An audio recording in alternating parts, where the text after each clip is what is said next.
রূপসী বাংলার কবি জীবনানন্দ দাশের স্মৃতি বিজড়িত ধানসিঁড়ি নদী কিন্তু এই যে।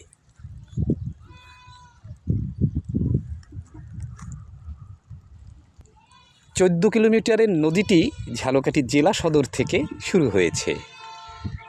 গাবখান, বিষখালী, সুগন্ধা, এই যে 5 নদীর মোহনা থেকে শুরু হয়ে এই 14 কিলোমিটারের নদীটি রাজাপুর উপজেলার জাঙ্গালিয়া নদীতে গিয়ে কিন্তু শেষ হয়েছে। মাঝামাঝি জায়গায় এই যে পানি উন্নয়ন বোর্ড নির্মাণ করেছে কবি জীবনানন্দ দাশ সংগ্রহশালা ও পাঠাগার।